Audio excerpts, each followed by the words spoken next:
Bismillahirrahmanirrahim. Assalamualaikum warahmatullahi wabarakatuh. Apa kabar ayah bunda sakinah lovers semua? Perkenalkan, nama saya Ari Radiansa, atau ayah bunda bisa memanggil saya Miki. Saya adalah salah satu tim Sakinah yang akan menjadi MC pada kajian hari ini. Untuk tema kajian pada hari ini adalah menumbuhkan keimanan di hati anak kita. Dan pemateri, Ustadz Hilmi Firdausi. Untuk ayah bunda Sakinah lovers, jangan lupa untuk disimak sampai akhir ya, karena akan ada door prize yang nanti Miki akan pilih melalui rules. Rulesnya adalah ayah bunda post di instastory-nya insight atau aha moment dari kajian pada hari ini, lalu tag Instagram Sakinah Lovers. Untuk mengefisiensikan waktu, saya limpahkan kepada Ustadz Hilmi Firdausi. Kepada Ustadz Hilmi Firdausi, waktu dan tempat, saya persilahkan.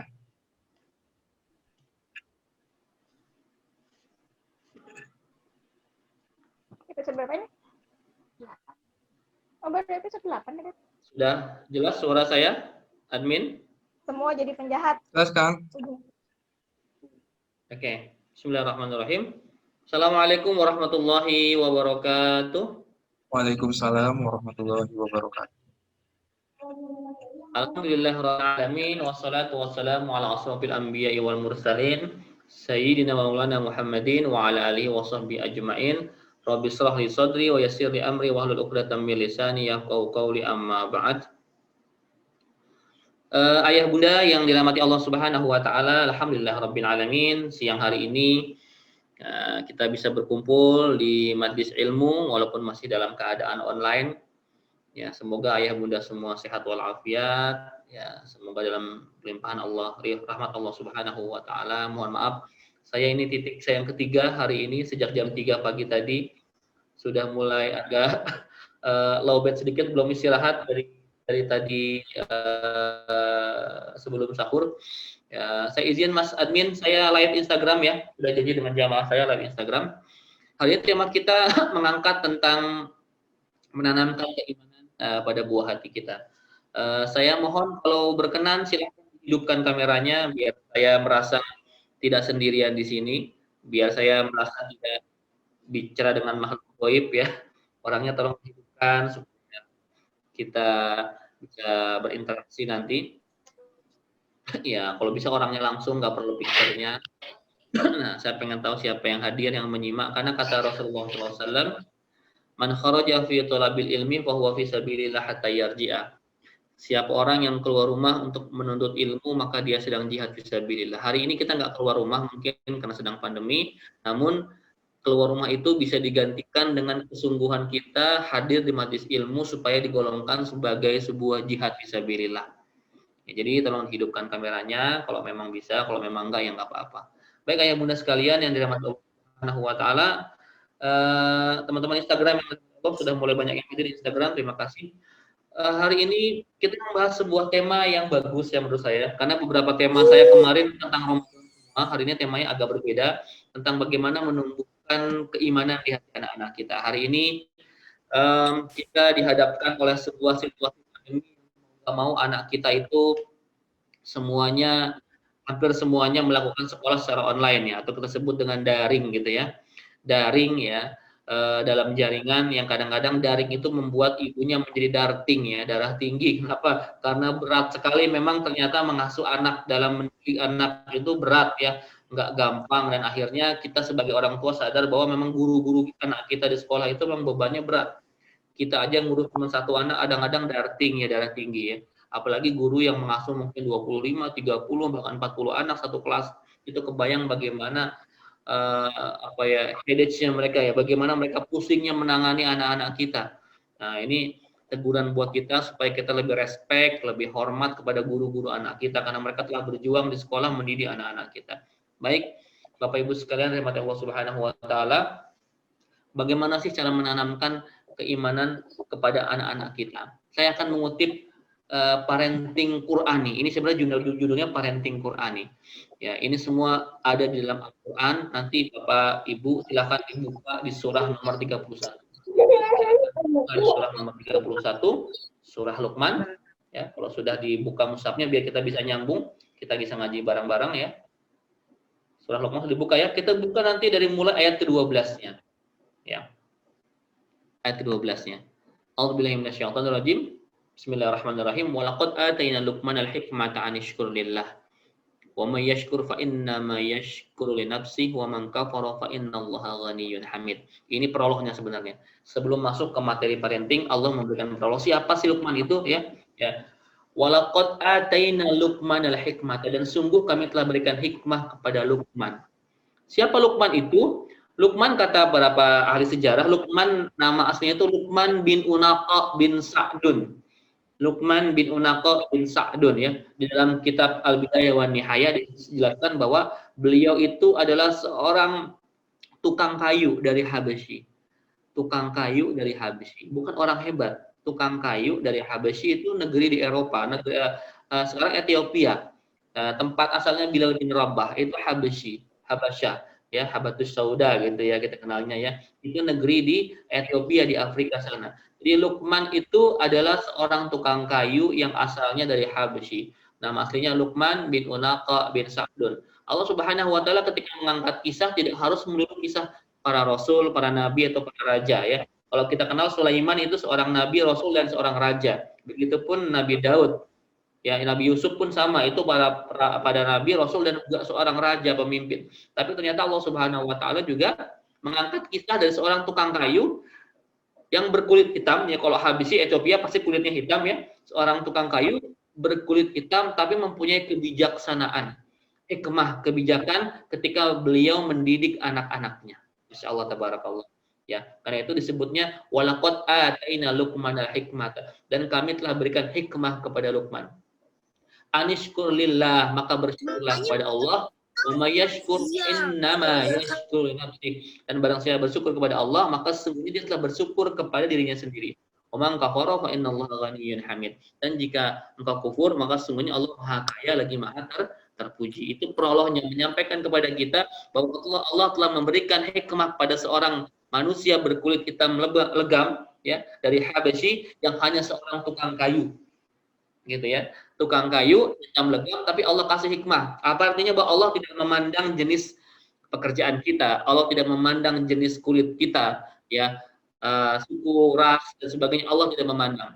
Innallaha la yanzuru ila ajsamikum, kata Rasulullah. Sungguhnya Allah tidak melihat badan kamu, wala ila suarikum, ataupun rupa kamu. Ya.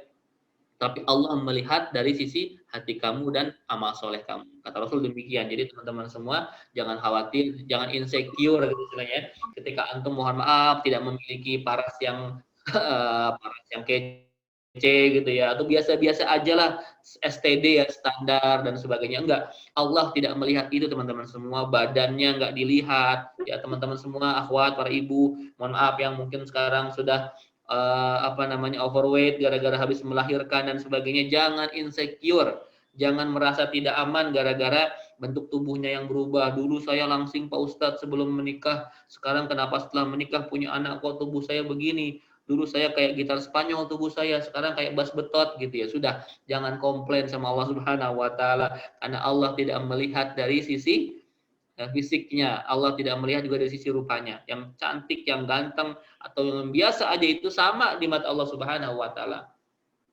Yang membedakan apa? Inna akramakum indallahi atqakum. Yang membedakan hanya takwanya. Sesungguhnya orang yang paling mulia di antara kamu adalah orang yang paling bertakwa. Ya, orang ganteng, orang cantik, kalau nggak takwa buat apa? Gitu kan ya. Teman-teman semua jangan pernah insecure akan kondisi fisik kita. Luqman, seorang budak, bukan budak ya, seorang hitam dari Habasyi di Ethiopia, Allah abadikan kisahnya dalam Al-Quran. Ya. Di ayat 13 kita mulai yang pertama teman-teman semua, bagaimana cara menanamkan keimanan buat anak-anak kita. Ayat 13. A'udzubillahi minasyaitonir rajim. Wa idza qala Luqmanu libnihi wa huwa ya'idhu ya bunayya la tusyrik billah. Innasyirka la dzulmun adzim. Ini poin pertama ketika seorang tua akan mendidik anak-anaknya.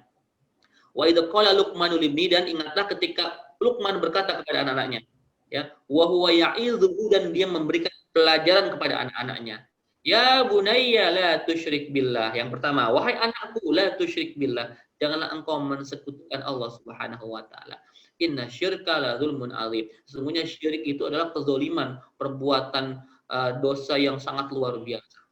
Kezoliman, kesesatan, perbuatan dosa yang luar biasa. Teman-teman semua yang dirahmati Allah Subhanahu wa taala, apa arti ayat pertama ini? Ya, bahwa satu, Allah Subhanahu wa taala ternyata memberikan pelajaran buat kita hambanya melalui lisan seorang bapak yang mendidik anaknya. Kenapa bukan ibu? Nah, ini yang hadir saya lihat kebanyakan ibu-ibu ya, ibu-ibu semua. Biasanya kalau parenting memang banyak kan ibu-ibu. Ya, di sekolah saya pun kalau parenting yang datang ibu-ibu, seakan-akan pendidikan anak itu adalah tanggung jawab ibu-ibu. Gitu. Di mana? Enggak di mana, semua sama. Ya, bapak itu tugasnya cari duit, ibu tugasnya mendidik anak. Apakah itu benar? Tidak. Bapak tidak harus selamanya hanya mencari uang, mencari nafkah. Bapak justru harus menjadi seorang leader dalam proses pendidikan anak-anaknya. Kata Rasulullah, madrasatul ula. Ibu itu sekolah pertama anak-anak kita, madrasah pertama anak-anak kita. Tapi bapak itu kepala sekolahnya.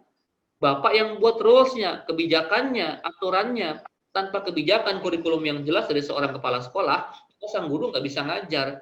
Nah, bapak-bapak di sini Allah tekankan bahkan yang memberikan pendidikan kepada anak-anak itu seorang Luqman, seorang bapak. Seorang bapak. Yang pertama dia lakukan adalah satu, menyampaikan kepada anak-anaknya, jangan syirik nak, jangan mempersekutukan Allah. Ayah bunda di rumah, jadi yang harus antum semua lakukan sekarang dalam menanamkan keimanan, ketauhidan kepada anak-anak kita, sampaikan nak, jangan mempersekutukan Allah nak. Jangan syirik kepada Allah nak. Mereka belum nyampaikan, belum ngerti kan. Sampaikan dengan bahasa yang sangat sederhana. Nah, apa syirik itu? Nah, apa ya bunda ya syirik? Syirik itu menduakan Allah Subhanahu wa taala. Misalkan apa? Misalkan begini, Allah kan satu. Allah menyuruh kita sholat. Ya. Namun ketika sholat, kamu masih mainan. Artinya apa? Mainan kamu itu menduakan Allah. Kalau kamu nggak segera sholat, itu kan bahasa sederhana ya. Makanya ketika ada panggilan sholat, engkau segera sholat. Jangan main. Karena ketika engkau main, maka mainanmu itu menjadi tandingannya Allah Subhanahu wa taala. Oh iya ya bunda ya. Ternyata kita kalau sudah ada azan itu nggak boleh melakukan apapun, langsung sholat. Masya Allah. Ngerti mereka. Tapi itu pun harus dicontohkan juga oleh ayah bundanya. Oleh bundanya di rumah ketika lagi masak, tiba-tiba Allahu Akbar, Allahu Akbar. Nah, langsung segera juga meninggalkan pekerjaannya, langsung sholat. Menanamkan kepada anak-anak kita bahwa nomor satu adalah Allah Subhanahu wa ta'ala. Jangan menduakan Allah, meninggalkan Allah apalagi, dan jangan membuat Allah cemburu.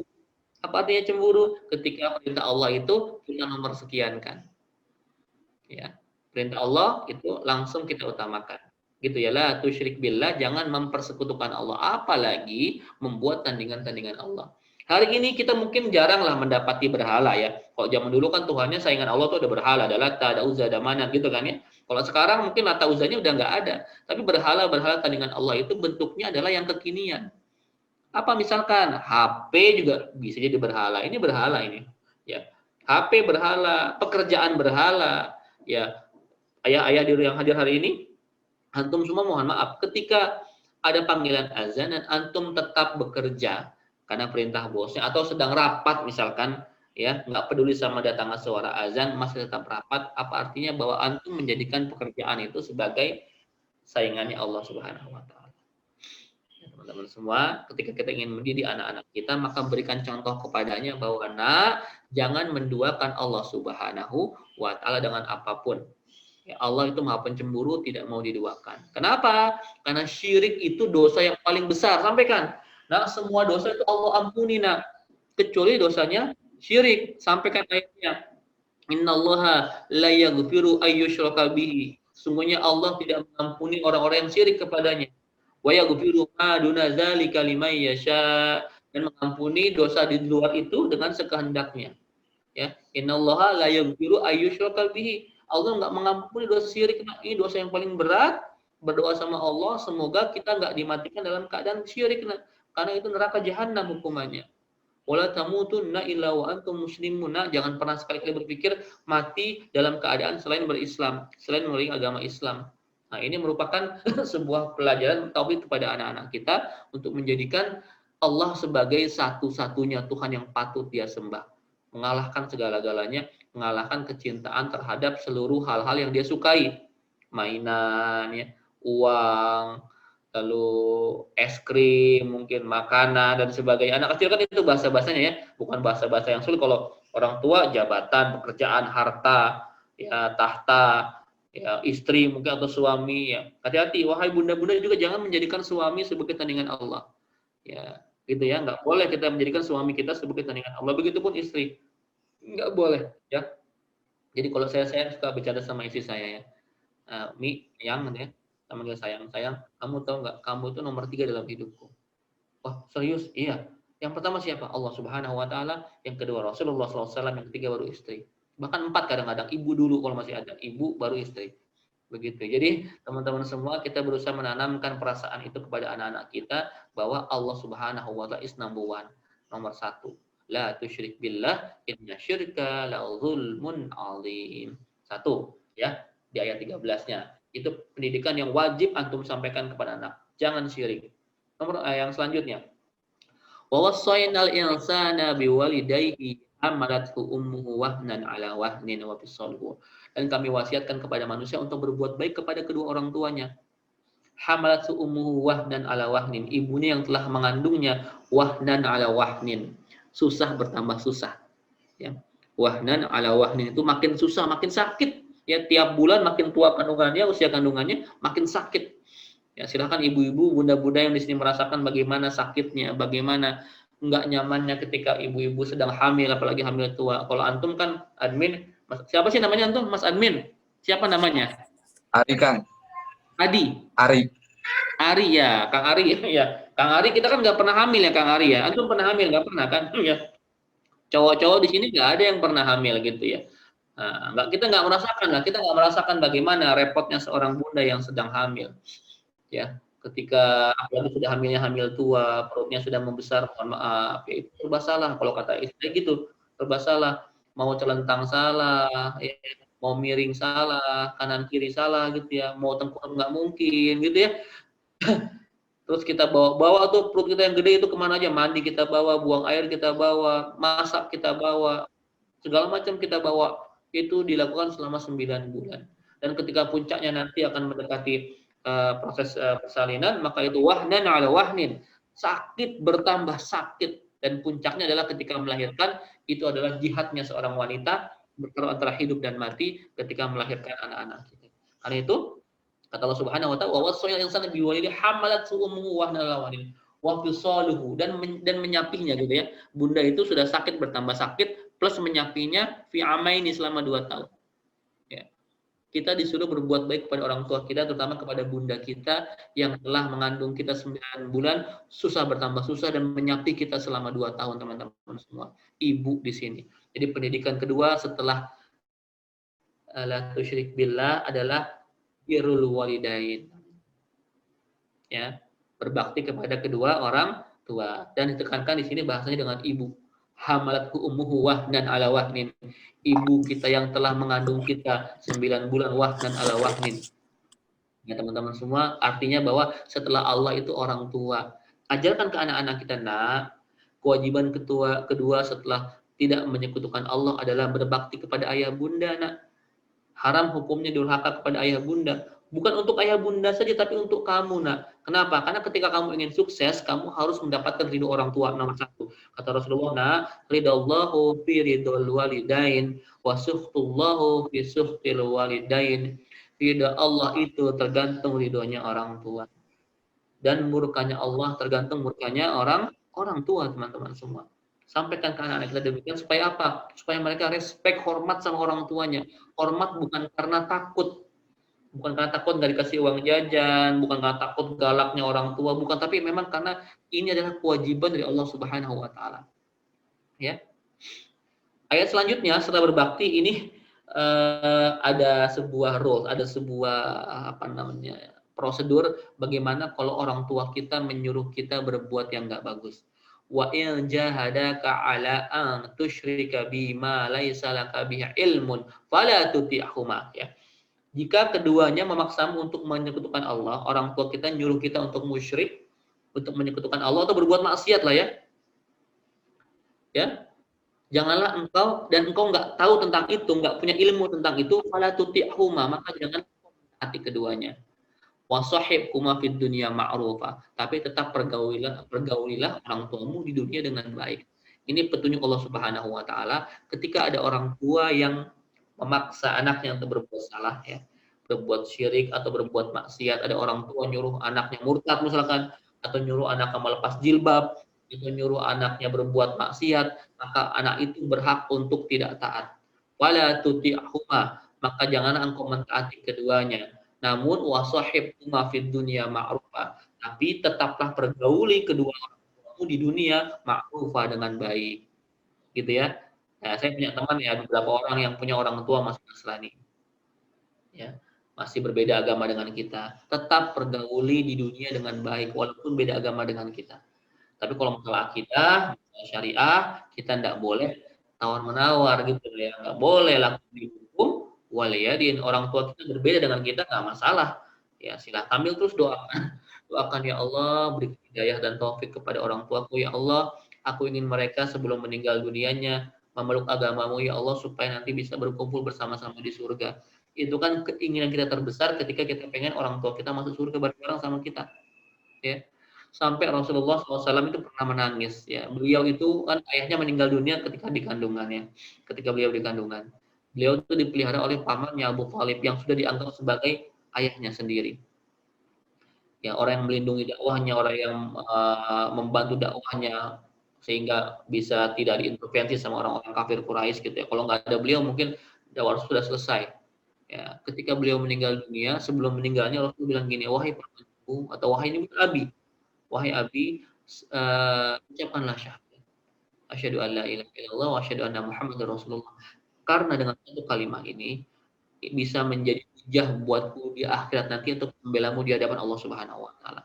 Ayo paman, ucapkan. Tapi sampai meninggal dunianya, ternyata pamannya atau disebut abinya itu tidak juga masuk Islam. Tetap dalam keadaan kufur, tetap dalam keadaan musyrik. Ya, masuk neraka. Menangis. Rasulullah menangis. Kenapa? Rasul yang paling mulia, Rasul yang pamungkas, Nabi yang terakhir tidak bisa memberikan hidayah kepada orang yang sangat dia cintai. Turunlah ayat. Innaka la tahdi man ahbabta walakinallaha yahdi man yasha, kata Allah. Sesungguhnya engkau tidak bisa memberikan petunjuk kepada orang yang engkau cintai, tapi Allah lah yang memberikan petunjuk kepada orang yang dia kehendaki. Teman-teman semua, apa artinya? Bahwa Rasul saja tidak bisa memberikan petunjuk kepada pamannya, kepada abinya bahkan ya, menyebutnya. Apalagi kita manusia. Ya, kalau ada seorang tua soleh, anaknya salah, jangan aneh. Ya, atau anaknya soleh, orang tua jangan aneh juga. Banyak kayak begitu. Bapaknya Nabi, anaknya ingkar. Ada Nabi Nuh, anaknya Kan'an. Ada. Suaminya ngaku Tuhan, istrinya solehah. Ada. Siapa? Fir'aun sama Asia. Ya, jadi memang seperti itulah hidayah. Makanya hidayah itu mahal harganya. Ya, doakan ketika orang tua kita masih berbeda keyakinan, semoga mereka bisa masuk Islam. Gitu ya. Ayat selanjutnya. Ya bunayya innaha in taku misqala habbatin min khardalin fatakun fi sakhratin aw fis samawati aw fil ardi ya'ti bihallah. Ini prinsip nomor 3. Yang pertama tadi la tusyrik billah, jangan syirik. Yang kedua birrul walidain. Yang ketiga ini perasaan muraqabah namanya. Perasaan selalu diawasi oleh Allah Subhanahu wa taala. Perasaan selalu merasa bahwa semua amal kita akan dibalas oleh Allah Subhanahu wa taala. Muraqabah nomor 3. Ya, kita baca ayatnya. Ya bunayya, wahai anakku, innaha in taku misqala habbatin. Ya, sesungguhnya jika engkau berbuat seberat biji sawi. Ya bunayya innaha in taku misqala habbatin min khardalin fatakun fi sakhratin. Ya, berbuat kecil sebesar biji sawi, dan itu perbuatan di dalam batu ya. Atau di atas langit atau di dalam bumi ya. Dalam batu, di atas langit atau di dalam bumi, Allah pasti akan mendatangkan balasannya. Innaha in takum misqala habbatin min khardalin fatakun fi sakhratin aw fis samawati aw fil ardi ya'ti bihallah. Anakku, walaupun engkau berbuat sekecil apapun yang perbuatan itu tersembunyi, di dalam batu, di atas langit atau di dalam bumi. Saking pengen kita nggak ada yang mengetahui. Tapi kata Allah apa? Ya'ti bihallah. Niscaya Allah akan mendatangkan balasannya. Apa artinya? Nak, semua perbuatanmu di dunia ini, walaupun sekecil apapun, walaupun sesembunyi apapun, Allah pasti balas. Ya, gitu ya. Wa may ya'mal mithqala dzarratin khairan yarah wa may ya'mal mithqala dzarratin syarran yarah. Ya. Semuanya perbuatan walaupun sebesar biji sawi akan Allah balas, yang baik dibalas, yang buruk pun dibalas, teman-teman semua. Ini harus diberikan keyakinan kepada anak-anak kita supaya apa? Supaya mereka dimanapun berada, walaupun tanpa pengawasan orang tua, mereka akan tetap takut kepada Allah Subhanahu wa taala karena selalu merasa diawasi Allah. Ada malaikat raqib dan atid yang akan menguntit kita kemana saja. Gitu ya. Saya menyebutnya ini waskat. Bukan pengawasan malaikat, tapi pengawasan malaikat. Menanamkan perasaan waskat kepada anak-anak kita. Supaya kemanapun mereka selalu merasa ada yang mendampingi. Ayah bunda, kita ini orang tua, tidak selamanya bisa mendampingi anak-anak kita. Kita nggak bisa 24 jam terus memantau anak-anak kita. Serahkan semua kepada Allah Subhanahu wa taala sambil didoakan dan berikan kepada mereka pemahaman. Nah, walaupun ayah bunda nggak ada, jangan melakukan hal ini ya anaknya. Jangan maksiat ya anaknya. Jangan tinggalkan sholat ya anak, walaupun ayah bunda sudah nggak ada nanti. Itu namanya perasaan muraqabah. Ya, pendidikan ketiga dengan muraqabah. Selalu merasa diawasi oleh Allah Subhanahu wa taala. Ibu, bapak kalau punya anak sudah punya sifat muraqabah, tenang kita. Tenang. Apalagi era HP sekarang, era gadget ini ya. Kita nggak bisa tuh kontrol anak kita. Apa yang dia tonton, apa yang dia mainkan, aplikasi apa yang dia download, video apa yang dia save, gambar apa yang dia save, dan sebagainya. Siapa teman-teman di Instagramnya, siapa yang orang dia follow, siapa yang dia subscribe, kita nggak tahu. Ya. Sesekali maka ayah bunda boleh merazia HP anaknya. Namun kan razia nggak selamanya efektif juga. Kadang-kadang anak kita lebih pintar lagi, dihapus, diinstal lagi sama dia. Nah, serahkan semua kepada Allah. Yang penting berikan pemahaman kepada anak-anak kita. Nah, ayah bunda walaupun nggak ada, engkau nggak boleh ya melihat tontonan yang ada auratnya. Ini aurat nak, jangan ditonton. Ini nggak bagus nak, jangan ditonton. Berikan pemahaman. Walaupun ayah bunda nggak ngelihat, tapi Allah melihat, malaikat pun menyaksikan, mencatat apa yang kamu kerjakan. Itu namanya muraqabah. Selanjutnya, setelah muraqabah yang empat apa ya? Bunayya aqimis shalah. Salat. Baru salat nomor 4 itu ya.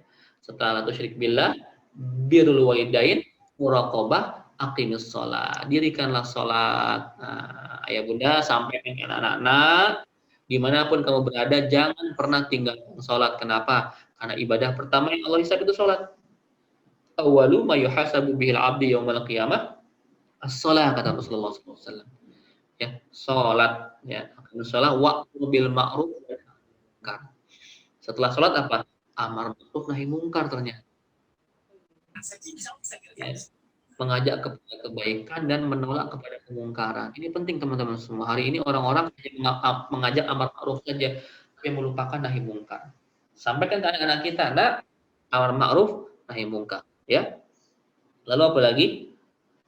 Wasbir ala ma asabak, sabar terhadap apa yang menerima, apa yang menimpa hidup kita.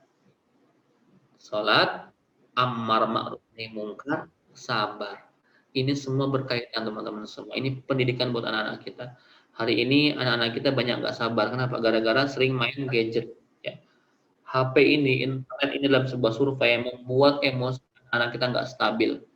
Kalah main game marah. Kuotanya habis marah-marah. Internetnya lemot, wifi-nya lemot marah-marah. Dan sebagainya. Itu semua dididik oleh gadget ternyata. Ya, internet membuat emosi anak-anak kita nggak stabil. Nah, sabar. Sabar, innallaha ma'as sabirin. Sungguhnya Allah bersama orang-orang yang sabar. Wasbir ala ma asabak. Apapun yang menimpamu nak, sabar. Inna dzalika min azmil umur. Sungguhnya itu semua adalah termasuk perkara yang penting. Saya ulangi, salat, amar ma'ruf nahi mungkar, ya, sabar. Ya, ini semua bagian dari pendidikan yang harus kita tanamkan kepada anak-anak kita. Selanjutnya, wala tusair khaddaka linnas, dan janganlah kamu malingkan wajahmu karena manusia, dari manusia karena sombong. Wala tusair khaddaka linnas, yang selanjutnya adalah jangan sombong. Sampaikan ke anak-anak kita, nak, jangan sombong, nak. Apapun yang kamu miliki nanti, harta kekayaanmu, kesuksesanmu, gelar pendidikanmu, dan segala macamnya, kamu tidak boleh sombong. Ya, wal khaddaka linnas wala tamshi fil ardi marah. Angkuh. Hati-hati. Ya, banyak sekarang anak muda ini sombong, teman-teman semua. Ya, bawa mobil orang tuanya, bawa motor orang tuanya, tapi dia petantang-petantang di jalan, pengen diaku sama orang, ya, sombong sifatnya. Nah, ini kasih pendidikan buat anak-anak kita. Nah, jangan sombong ketika engkau berjalan di muka bumi. Jangan sombong, sesungguhnya apa yang kau miliki itu bukan milik kita. Itu semua titipan dari Allah Subhanahu wa taala, dan suatu saat akan diambil oleh yang punya. Dan kita berkata inna lillahi wa inna ilaihi raji'un. Ya, sampaikan perasaan itu kepada anak-anak, bahwa sesungguhnya Allah tidak menyukai orang-orang yang sombong lagi membanggakan diri. Lalu waqsid fi masjika, sederhanakan dalam berjalan. Ini semua bagian dari akhlakul karimah ternyata. Sederhanakan dalam berjalan. Nah, jangan cepat-cepat jalannya, jangan buru-buru, jangan gerasa gerusu. Pelan-pelan saja. Artinya apa? Step by step juga dalam menapaki kehidupan, jangan terburu-buru. Ya, jangan gerasa gerusu, jangan tergesa-gesa. Karena ketidaktaatan itu membuat semuanya berantakan. Ya, Allah menyuruh kita untuk menyampaikan kepada anak-anak kita, nah, jangan terburu-buru. Ya, waqshid fi masjika waghdud min sautika, dan juga lunakkan suaramu. Jangan berjalan jangan cepat-cepat, dan suara jangan keras-keras. Ya, dilunakkan suaranya. Ini pendidikan akhlak buat anak-anak kita. Ya. Lalu inna angkarul aswati la sautul hamiyah. Sungguhnya seburuk-buruk suara adalah suara keledai. Itu ya, teman-teman semua, sampai ayat ke-19 itulah pokok-pokok pendidikan yang diajarkan seorang Luqmanul Hakim kepada anak-anaknya. Dimulai dari la tusyrik billah, jangan mensekutukan Allah, birrul walidain, berbakti kepada kedua orang tua, terutama kepada ibu bapak. Yang ketiga apa? Yang ketiga muraqabah, perasaan selalu merasa diawasi oleh Allah Subhanahu wa taala. Lalu yang keempat apa? Salat, ya. Lalu apalagi amar ma'ruf nahi munkar. Sabar, jangan sombong di muka bumi ini, jangan berjalan dengan sombong di muka bumi ini. Ya, berjalan dengan sederhana, menggunakan suara. Itu adalah bagian dari pendidikan karakter yang Allah tuntunkan kepada kita sebagai seorang hambanya, kepada anak-anak kita. Sampaikan itu semua sehingga anak-anak akan tumbuh keimanannya makin kuat. Karena sejatinya teman-teman semua, pendidikan itu bukan tanggung jawab guru di sekolahnya, tapi yang lebih utama adalah tanggung jawab orang tua di rumah. Apalagi untuk ilmu-ilmu dasar, saya sampaikan kepada banyak orang tua, terutama orang tua yang punya anak usia TK. Ibu, bapak, jangan serahkan pendidikan anaknya ke TK semua atau ke guru TK-nya. Harus ada andil ayah bunda, apalagi bundanya di situ. Misalkan apa? Mengajarkan anak-anak kita, mohon maaf ya, bacaan Bismillahirrahmanirrahim, bacaan Al-Fatihah, gerakan-gerakan sholat, surah-surah pendek, doa-doa harian. Kalau bisa langsung dari lisan ibunya. Minimal Al-Fatihah. Ibu bapak kebayangkan, kalau kita bisa mengajak anak kita Al-Fatihah, maka selama anak kita baca Fatihah, sampai nanti dia dewasa, walaupun kita sudah meninggal dunia, maka transfer pahala bacaan Fatihah itu akan terus sampai kepada kita yang mengajarkan. Termasuk juga guru-gurunya. Makanya guru-guru TK, guru-guru itu berkah-berkah semua. Kenapa? Setiap saat mereka mentransfer ilmu, dan ilmunya terus kepake sama anak didiknya. Ya mungkin kalau kita ngajar matematik, kalau kita ngajar bahasa Inggris atau geografi atau apapun itu kepake. Tapi kalau kita ngajar Fatihah sama anak kita, itu pasti dipakai. Betul ya? Ngajar Fatihah minimal dibaca 17 kali dalam sehari minimal. 17 kali di minimal, dikalikan dengan umur dia. Maka ketika Fatihah itu kita yang ngajar, maka seluruh pahala bacaan Fatihah pun akan sampai kepada orang tua yang mengajarkannya. Inilah tugas kita sebagai orang tua sekarang, mendidik anak-anak kita agar mereka menjadi investasi buat kita. Karena kata Rasulullah apa? Idza mata'ul insan, kalau manusia meninggal dunia, in qata'a amaluhu illa min salasin, putus semua perbuatannya illa min salasin, kecuali 3 perkara. Yang pertama apa? Shadaqatin jariyah, sedekah jariyah, sedekah yang mengalir, yang sifatnya long term ya. Yang kedua apa? Aw ilmin yuntafa'u bihi, ilmu yang bermanfaat. Yang ketiga, awaladin solihin yad'u lahu. Anak soleh yang mendoakan kedua orang tuanya. Ya, ibu bapak ketika sudah meninggal dunia, ya, maka putus semua perkara kita, Pak. Amal kita semua putus, Pak. Karena kita sudah nggak bisa ngapa-ngapain lagi. Tapi ternyata ada passive income, ada pahala yang terus mengalir kepada kita walaupun kita nggak ngapa-ngapain, Pak. Apa itu? Pertama, sedekah jariah. Sedekah yang kita berikan kepada masjid, ya, untuk pembangunan masjid misalkan. Selama masjid tersebut digunakan untuk ibadah kepada Allah Subhanahu wa taala, maka walaupun kita sudah meninggal dunia, ibadahnya akan terus mengalir kepada kita. Yang kedua, ilmu yang manfaat tadi itu. Baca Fatihah, ya. Ilmu manfaat itu nggak harus ilmu yang banyak, nggak harus ramah juga. Cukup ajarkan bismillah, Fatihah kepada anak-anak kita. Selama anak kita menggunakan itu, maka akan transfer terus pahala kepada kita walaupun sudah meninggal dunia. Yang ketiga, anak soleh yang mendoakan. Anak soleh yang mendoakan. Ibu bapak sampaikan ke anak-anak, nak, ayah bunda nggak terlalu menekankan kamu harus jadi ini, jadi itu. Ayah nggak terlalu peduli lah. Silahkan jadi apapun yang sesuai dengan passion kamu. Tapi ayah bunda memaksa kamu oleh. Kenapa? Karena hanya doa anak soleh yang nanti akan diterima Allah Subhanahu wa taala kepada orang tuanya. Ya. Kamu soleh mendoakan kami, walaupun kamu sudah meninggal dunia, saya doanya akan terus mengalir kepada kami walaupun kami sudah di alam kubur sana. Sampaikan ke anak-anak seperti itu. Intinya apa? Bahwa orang tua harus sering berkomunikasi dengan anaknya. Ya, karena pendidikan itu bukan tanggung jawab guru, bukan tanggung jawab sekolah, tapi tanggung jawab kita semua, terutama yang ada dalam keluarga. Ayah bunda adalah pemegang tertinggi kebijakan pendidikan untuk anak-anaknya. Karena nanti di akhirat, anak kita itu yang akan disidang orang tuanya, bukan gurunya. Yang akan dihisap tuh kita orang tuanya, bapaknya dihisap nanti. Akan apa yang Allah manahkan kepada dia. Guru-gurunya nggak dihisap. Yang dihisap itu orang tuanya. Makanya jadilah orang tua yang baik, yang bisa mempertanggungjawabkan amanah yang Allah titipkan untuk kita. Ya ayyuhalladzina amanu qu anfusakum wa ahlikum nar. Sebenarnya Allah nyuruh kita cuma dua sih. Ya. Menjaga diri kita dan menjaga keluarga kita dari api neraka, itu aja. Ya. Jaga diri kita, jaga keluarga kita dari api neraka. Jadi teman-teman semua hari ini yang sudah memiliki putri dan putri, yuk kita rubah mindset kita bahwa tujuan kita hidup di dunia ini, ya, dan punya anak adalah untuk apa? Untuk memberikan pendidikan kepada mereka agar mereka bisa menyelamatkan diri mereka dan juga kita keluarganya, orang tuanya dari api neraka. Dan kita berdoa kepada Allah Subhanahu wa taala, semoga ya Allah kumpulkan kami kelak kembali bersama-sama dengan keluarga kami di surga. Amin ya rabbal alamin. Oke, ayah bunda, saya rasa demikian. Saya berikan waktu sampai mungkin jam 2 atau jam 2 lewat untuk sesi tanya jawab tentang materi parenting ini. Terima kasih. Wassalamualaikum warahmatullahi wabarakatuh.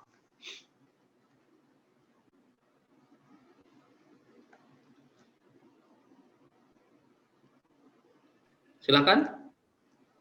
Terima kasih Ustadz Hilmi. Kepada ayah bunda Sakinah Lovers, barangkali ada yang mau ditanyakan.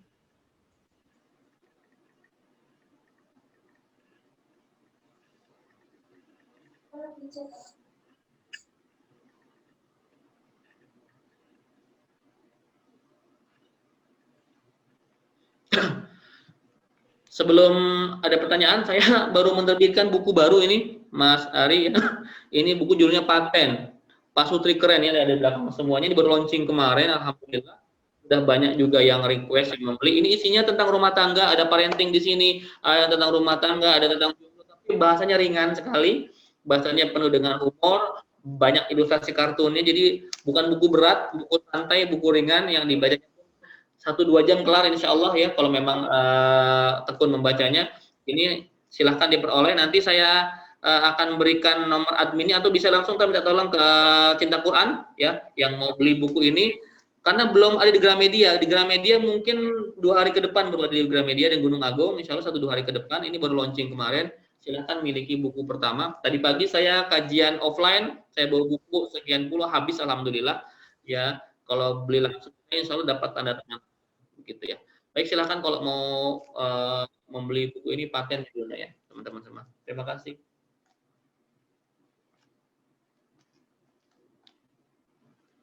Ya, oke, saya menyapa teman-teman Instagram dulu.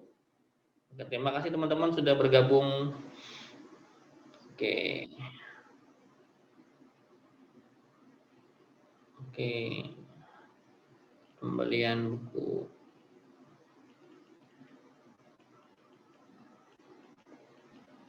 Baik Kang, sudah ada beberapa pertanyaan yang masuk. Silakan dibacakan saja ya. Satunya dari Faiz El Nasri Nasa. Mangga, mangga. Apakah ada tips atau trik dalam menanamkan iman pada anak-anak biar tidak ada seperti pemaksaan terhadap anak? Baik. Tips supaya anak-anak kita tidak merasa terpaksa. Nah, ini memang agak sulit bagi anak-anak kita. Kenapa? Hampir semua anak itu melakukan segala sesuatu karena ada motivasi dunianya. Karena mereka belum mengerti motivasi akhirat. Mohon maaf ya, ketika kita puasa, kita kan pengen mengharapkan ridha Allah Subhanahu wa taala, ya, mengharapkan surga, pintu ar-rayyan, gitu kan. Tapi bagi anak-anak kita apa motivasinya kadang-kadang? Ya, hadiah dari orang tuanya. Ya, saya pun demikian punya anak-anak di rumah ya. Nah, kalau kamu puasa selesai hadiahnya ini. Kalau kamu khatam 1 kali hadiah ini. Kalau kamu khatam 2 kali hadiahnya ini. Itu motivasi yang kita sampaikan kepada anak-anak kita. Sementara ya karena setiap orang, saya bilang tadi pagi-pagi di kajian di Cilengsi, saya bilang gitu. Setiap orang itu punya level iman yang berbeda-beda. Ada orang tua kayak kita yang level imannya semua kita lakukan untuk Allah Subhanahu wa taala. Namun juga ada anak kecil yang dia belum tahu itu. Ya, ketika dia sholat, ketika dia beribadah kepada Allah, motivasi dia nggak tahu, lain cuma disuruh orang tuanya. Dan gawat ketika disuruh orang tuanya dia terpaksa. Jadi apa yang harus dilakukan? Memberikan motivasi buat dia. Apa namanya? Pemantik, trigger kalau bahasa ekonominya. Ya. Apa itu? Hadiah-hadiah. Nah, kalau kamu rajin ke masjid, 1 bulan ini Abi kasih apa? Gitu ya. Kalau kamu selesai puasanya nggak bolong 1 bulan, Abi kasih sepeda misalkan. Atau sebagainya. Ya, memberikan reward penanaman apa namanya? Bawa penghargaan buat anak-anak kita. Ada penghargaan juga ada hukuman kalau mereka bersalah. Ya. Lalu memberikan juga apa namanya? Kenapa anak kita jarang tersentuh hatinya? Karena memang nggak ada komunikasi dengan orang tua. Ya, sesekali orang tua ajak anaknya bercerita, berkisah atau bermuhasabah ya tentang akhirat. Ya, diceritakan tentang surga dan tentang neraka. Ya, itu banyak di Al-Qur'an atau di buku-buku juga banyak. Silahkan dibaca bagaimana kisah orang-orang yang nggak sholat. Ceritakan. Ya, nanti nak kalau kamu nggak sholat, begini nak nasibnya di neraka.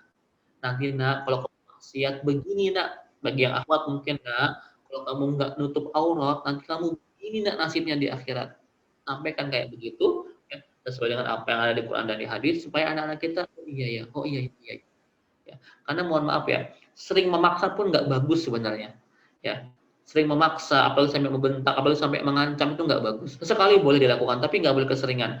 Ketika keseringan kita lakukan, memaksa, membentak anak kita, yang terjadi adalah anak kita hanya akan melakukan sesuatu ketika ada kita, karena takut sama kita. Ketika kita nggak ada, selesai. Ya. Buat kesadaran, ya. Dengan cara apa?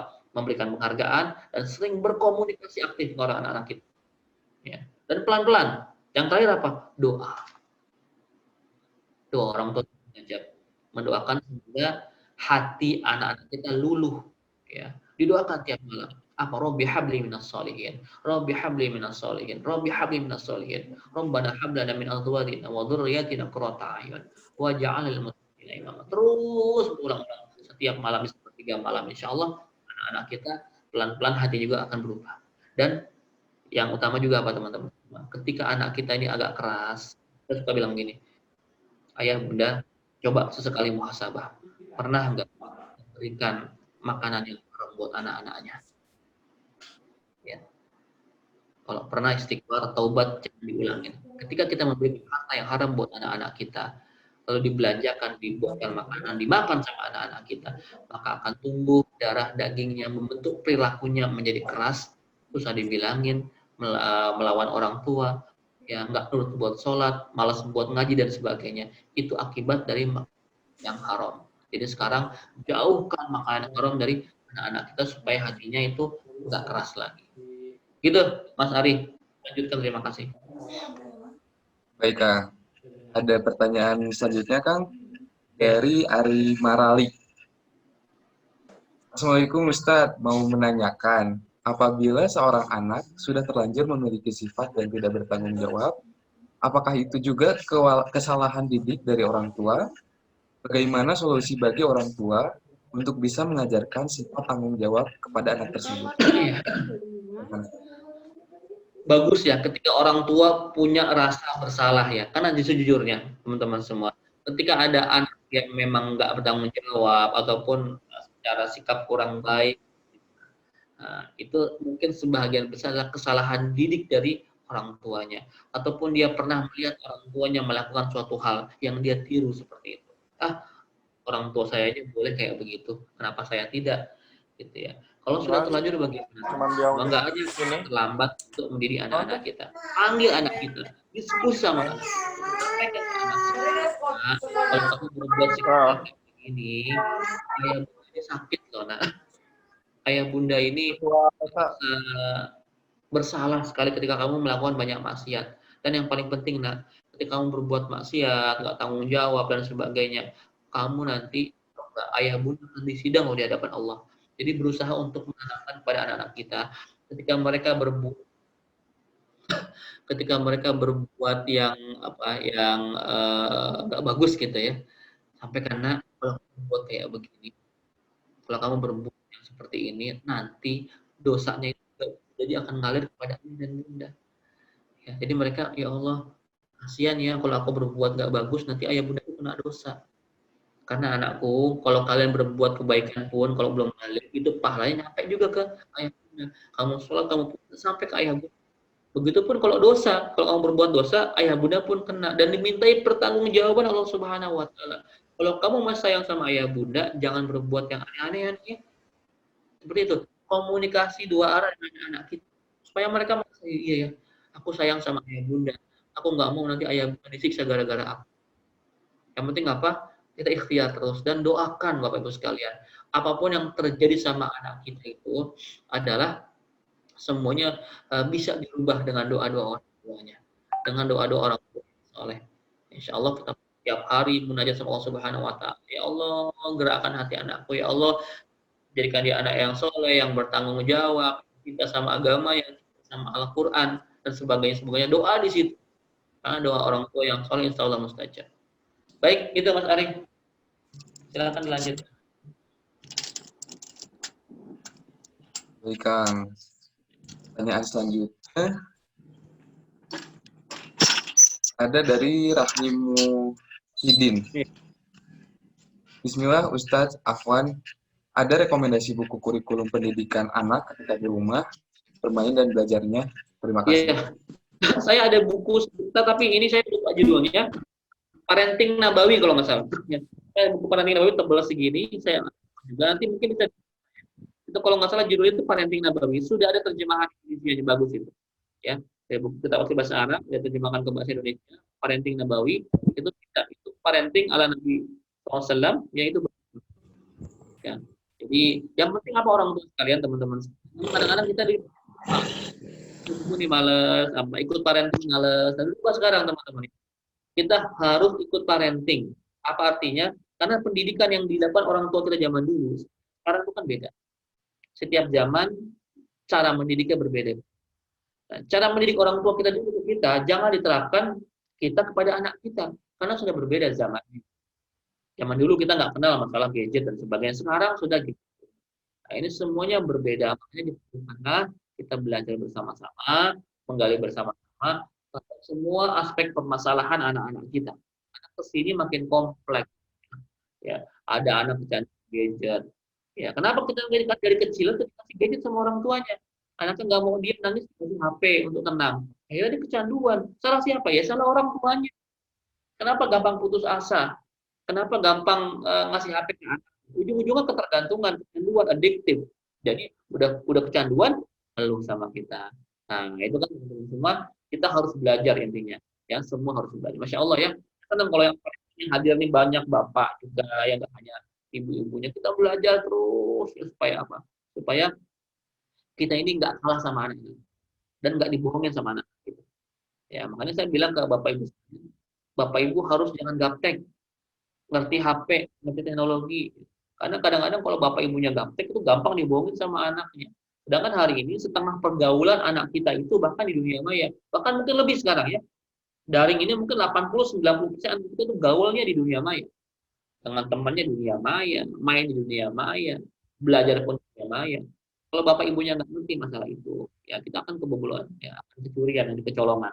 Karena itu sekarang belajar segala macam tentang parenting di era digital ini. Nanti kapan-kapan kita akan bahas bagaimana caranya menghadapi kecanduan gadget dan sebagainya. Ini banyak panjang materinya. Ada juga sebab-sebabnya. Insya Allah nanti kapan-kapan akan kita belajar. Terima kasih. Lanjut mungkin terakhir ya Mas Ari ya. Baik, yang terakhir ada dari Winda Sari, Kang. Ya, mangga. Assalamualaikum warahmatullahi wabarakatuh. Salam. Taj, mohon izin bertanya, anak saya usianya 2 tahun. Ya. Gimana cara yang baik untuk menanamkan rasa cinta pada Allah dan Rasulullah? Dan gimana caranya yang benar untuk meluruskan anak ketika anak bersalah? Karena meski dia udah tahu harus meminta maaf saat bersalah, tapi kadang dia malah justru ngambek. 2 tahun ya. Umur berapa Kak? 2 tahun, kan? Berapa? 2. 2 tahun. Ya. Oh iya, Insya Allah ya. 2 tahun mah mana-mana tuh ya, ya gini ya. Itu gimana cara menanamkan iman kepada Allah di anak umur segitu? Bahasa anak umur segitu ya harus bahasanya yang kita mengerti teman-teman semua. Bahasa yang dia mengerti maksudnya. Jangan bahasa terlalu tinggi, nggak ngerti dia masalah syirik apa nggak ngerti. Ya sederhana gitu. Nah, kamu tahu nggak siapa yang menciptakan kamu, bunda, ayah, kakek, nenek? Siapa ya bunda ya? Ya Allah Subhanahu wa Ta'ala. Allah itu siapa? Allah itu Tuhan kita. Nah, Tuhan itu apa? Yang menciptakan seluruh alam raya. Tanpa Allah Subhanahu wa Ta'ala nggak ada alam raya ini. Ya, karena itu, karena ya beliau yang menciptakan, kita wajib menyembahnya, wajib ibadah. Anak umur 2 tahun kan ya sudah mulai diperkenalkan ini enggak? Sholat namanya. Nah. Sholat dalam rangka kita menyembah Allah yang telah menciptakan kita, yang telah memberikan kepada kita rezeki, kita bisa hidup di dunia ini, kita bisa bernapas gratis loh nak. Udara yang kamu hidup ini gratis loh nak. Sampaikan ke anak-anak kita dengan bahasa mereka yang mereka mengerti. Ya akhirnya kita pelan-pelan juga akan mengerti. Yang kedua, bagaimana cara meluruskan anak kita kalau mereka salah gitu ya. Umur 2 tahun itu masih amat sangat mudah dibentuk. Jangan putus asa ya teman-teman semua. Intinya apa? Bahwa anak-anak kita itu adalah pengikut yang paling ulung, saya bilang. Pengikut siapa? Pengikut dari orang tuanya. Ketika orang tuanya berakhlak baik, maka anak kita akan berakhlak yang sama. Begitupun sebaliknya. Makanya ketika ayah bunda menginginkan suatu sikap yang baik kepada anaknya, maka contohnya langsung dengan perbuatan bukan dengan kata-kata. Satu perbuatan itu lebih dari 1000 kata-kata. Ya, jangan terlalu banyak nasihat juga kepada anak kita. Ketika nasihat itu kira-kira nggak mengenal dia. Banyaklah bertindak dan mencontohkan kepada anak kita. Mau sholat duluan. Mau ke masjid ajak bareng. Ya, mau berbuat yang bagus, contoh juga. Mau sedekah contohkan. Mau perkataan yang halus, contohkan perkataan yang halus. Jangan marah-marah, jangan bentak-bentak. Gitu ya. Supaya apa yang dilakukan sama kita ditiru sama anak-anak kita. Anak kita itu duplikat yang sangat ulung. Dan yang dia duplikasi itu adalah tingkah laku orang tuanya. Jangan aneh kalau anak kita suka marah. Mungkin bapak ibunya suka marah. Jangan aneh kalau anak kita suka bohong. Kita suka bohong. Suka buat janji. Nah, jadi kalau kamu begini, Abi belikan ini, ternyata Abi beliin. Direkam sama anak kita. Abi tukang bohong. Janji doang. Ya. Segala macam yang kita lakukan, direkam anak kita. Yang baik jadi baik, yang buruk sebenarnya akan dia ingat. Oh, ini Abi saya, ayah bunda saya cuma omong doang. Itu mereka bohong selama ini. Nauzubillah subhanahu. Baik, demikian Kang Ari, terima kasih banyak atur nuhun. Baik Kang, terima kasih atas materi yang disampaikan. Sebelumnya ada yang akan disampaikan ya Kang, terlebih dahulu oleh tim Cinta Quran. Baik, tapi saya izin dulu pamit Kang Ari, nanti Kang Azam teruskan ya Kang Azam. Kan saya udah agak cukup lelah hari ini dari jam 3 pagi belum sempat istirahat, ini mata sudah mulai 5 waktu ya. Atur nuhun dan Bapak Ibu sekalian, silakan dengan Kang Azam, beliau mau bawa surprise ya. Ya, ada yang nasib rezeki yang tak diduga-duga. Ada hadiah 6 umroh ya. Nanti berdoa siapa tahu antum semua yang dapat dana umroh ya. Terima kasih teman-teman semua. Saya pamit. Jazakumullah khairan. Mas Ari, Assalamualaikum warahmatullahi wabarakatuh. Waalaikumsalam warahmatullahi wabarakatuh. Selamat beristirahat Kang. Kepada tim Cinta Quran untuk tempat dan Untuk waktu dan tempatnya, saya persilahkan. Baik, bismillahirrahmanirrahim. Assalamualaikum warahmatullahi wabarakatuh. Waalaikumsalam warahmatullahi wabarakatuh. Alhamdulillah, wassalatu wassalamu ala rasulillah wa ala alihi wa sahbihi wa mawalah. Terima kasih Mas Ari, terima kasih juga teman-teman dari keluarga Sakinah. Semoga setiap aktivitasnya, kajian hari ini, sholatnya, insya Allah ganti dengan pahala yang berlipat di bulan Ramadan ini, insya Allah. Amin ya Rabbal Alamin. Perkenalkan, nama saya Abdullah Azam, mewakili teman-teman Cinta Quran Foundation. Izin menayangkan beberapa program yang insya Allah 5 menit saja. Dengan 5 menit ini mudah-mudahan ada manfaat yang bisa kita ambil ataupun kita bagikan untuk orang-orang di sekitar kita. Baik, sebelumnya mohon izin untuk bisa menampilkan slide, apakah bisa? Dijadikan co-host atau dibuka settingan.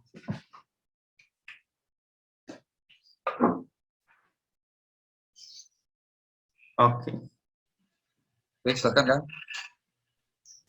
Nah, yang pertama ya, tadi guru kita menyampaikan buku, ya ini mau di mana? Nah ini boleh nih difoto informasi buku beliau ya, Paten, Pasturi Keren, Masya Allah ya. Nah ini bisa difoto, di screenshot ya, untuk kemudian langsung dihubungi pemesanannya. Atau melalui saya juga insya Allah bisa saya bantu untuk saya hubungkan ke manajemen beliau. Yang selanjutnya tadi yang sudah disampaikan oleh guru kita ya, Masya Allah, siapa di sini ya teman-teman dari keluarga Sakinah yang mau umroh, bukan cuma umrohnya gratis. Nah, Masya Allah ya, ini majelis ilmu, kita saling mendoakan dan insya Allah ada malaikat yang mengijabah doa-doa kita, mengaminkan doa-doa kita ya. Nah, salah satunya bisa menggunakan program umroh gratis dari Cinta Quran. Insya Allah akan ada 6 orang yang beruntung untuk mendapatkan umroh gratis. Tahun lalu, alhamdulillah sudah ada 15 orang yang mendapatkan. Tahun ini, mudah-mudahan ya, salah satunya, 2 atau 3, mudah-mudahan dari teman-teman keluarga Sakinah, insya Allah. Amin ya Rabbal Alamin. Gimana caranya? Mudah banget. Nah, ini boleh difoto nomor teleponnya atau linknya. Nanti juga saya akan kirimkan di chatroom, bisa nanti klik untuk mendaftar. Nanti di akhir tahun akan dipilih ya, diundi ya 6 orang yang beruntung. Ya, siapa tahu ini jalan kita, jalan yang Allah takdirkan kepada kita untuk menuju Baitullah. Nah, bismillah, silakan dicoba ya. Mudah-mudahan jadi rezekinya. Nah, yang kedua, kami memiliki program Indonesia Bisa Baca Quran, ya, sebuah program yang lahir dari keprihatinan kita atas kondisi yang ada di Indonesia, di mana Indonesia itu adalah negeri mayoritas Muslim terbesar di dunia, namun menyimpan fakta yang begitu menyedihkan. Ya, lebih dari setengah penduduk Muslim di Indonesia tidak bisa baca Quran. Maka kami menginisiasi sebuah metode pembelajaran Quran. Kita akan saksikan bagaimana berjalannya. Mengapa program Indonesia Bisa Baca Quran harus didukung berbagai elemen di negeri ini? Salah satu faktor yang melatar belakangi program ini adalah situasi Indonesia yang darurat buta aksara Quran. Berdasarkan Susenas BPS 2018, 53,57% penduduk Muslim Indonesia masih belum bisa baca Quran. Mengapa angka buta aksara Quran masih sangat tinggi? Salah satu penyebabnya adalah karena akses pembelajaran Quran yang mudah dan menyenangkan masih minim, baik di pelosok daerah maupun perkotaan. Indonesia Bisa Baca Quran memberikan pembelajaran baca Quran yang mudah dan menyenangkan, namun bebas biaya. Dengan durasi belajar yang singkat, metode pembelajarannya telah terbukti mampu bebaskan 50.000 orang dari buta aksara Quran. Digelar secara online maupun offline, program ini memberikan nilai lebih. Selain bimbingan baca Quran, bimbingan intensif pekanan akan diberikan selama 42 sesi dalam setahun. Agar setelah terbebas dari buta aksara Quran, penerima manfaat pun siap mengamalkan Quran. Dalam pelaksanaan program, tak hanya pelatihan baca Quran dan pembinaan, kami juga menjadikan program ini sebagai sarana untuk mewujudkan kepedulian. Di antaranya untuk penyaluran daging kurban, pakaian muslimah, mushaf, hingga sedekah beras dan zakat untuk kaum duafa. Ini adalah wujud kepedulian pada jutaan saudara kita. Setiap sedekah dan dukungan lainnya untuk program ini akan hantarkan hidayah Quran untuk saudara-saudara kita yang buta aksara Quran. Indonesia bisa baca Quran, satu hurufnya berjuta kebaikan. Ya, alhamdulillah barusan kita saksikan bagaimana berjalannya program Indonesia Bisa Baca Quran. Silakan dimanfaatkan ya program gratis ini. Kalau ada kenalan, keluarga, atau kita yang terkendala masih belum bisa baca Quran, boleh banget memanfaatkan program ini ya, gratis melalui aplikasi Zoom 4 kali pertemuan. Ya, 4 kali pertemuan dari nggak bisa baca Quran sampai bisa baca Quran, minimal terbata-bata. Nah, silakan didaftarkan, boleh difoto, di screenshot juga, atau dihubungi nomor teleponnya, atau dikunjungi linknya, boleh banget pakai cara yang paling mudah. Dan bagi Bapak Ibu, Akang Teteh yang sudah bisa baca Quran, hanya saja sering terkendala, misal target-target hatamannya sering terlewat. Nah, ini bulan Ramadan ya, ayo kita sama-sama berjuang supaya bisa hatam Quran. Nah, salah satunya bisa nih dengan bantuan Cinta Quran Call ya, insya Allah siap menemani hataman Quran saat Ramadan. Nah, sebuah bimbingan melalui telepon dan ini gratis ya, insya Allah setelah mendaftar akan dihubungi di waktu-waktu yang dijanjikan untuk kemudian dibimbing tilawahnya, atau mau perbaikan Al-Fatihah boleh ya, atau murojaah hafalan boleh. Nah, silakan, mudah-mudahan bisa semakin mendekatkan kita dan keluarga kita dengan Al-Quran. Silakan di link yang sama atau di nomor telepon, boleh difoto, di screenshot, dan bagi Bapak Ibu yang ingin mendukung dalam bentuk donasi juga bisa menyalurkan donasi di nomor rekening yang telah tertera di layar dengan menyertakan kode unik angka 8 di akhir nominal yang Bapak Ibu donasikan. Insya Allah setiap 100.000 akan ada satu orang yang terbebas dari buta huruf Quran. Masya Allah, karena yang kita temukan di daerah-daerah banyak sekali di antara mereka yang mau bisa baca Quran namun terkendala dananya. Mereka ingin memanggil dai tapi mereka nggak enak kalau ngasih ongkos. Jangankan untuk belajar baca Quran, mereka untuk kehidupan sehari-hari saja mereka terkadang sering kesulitan. Maka akanlah sangat bahagia mereka apabila ada di antara kita pahlawan-pahlawan pendidikan yang memberikan kado terbaik untuk mereka, yaitu pengajaran Quran. Semoga Allah memberikan ya keberkahan dari setiap sedekah-sedekah kita, ya setiap ayat, setiap huruf yang mereka lisankan akan terus mengalirkan pahala yang mengalir abadi sekalipun jasad kita sudah terbujur kaku ya di dalam tanah. Semoga Allah memudahkan jalan kita menuju surganya Allah Subhanahu wa taala. Amin ya robbal alamin. Ini mungkin yang bisa saya sampaikan pada kesempatan hari ini. Terima kasih Mas Ari, terima kasih juga teman-teman MT Sakinah. Semoga Allah memberikan kebaikan yang banyak untuk kita semuanya. Hadanallahaikum ajwain. Wassalamualaikum warahmatullahi wabarakatuh. Waalaikumsalam warahmatullahi wabarakatuh. Terima kasih Kang Azam untuk informasinya.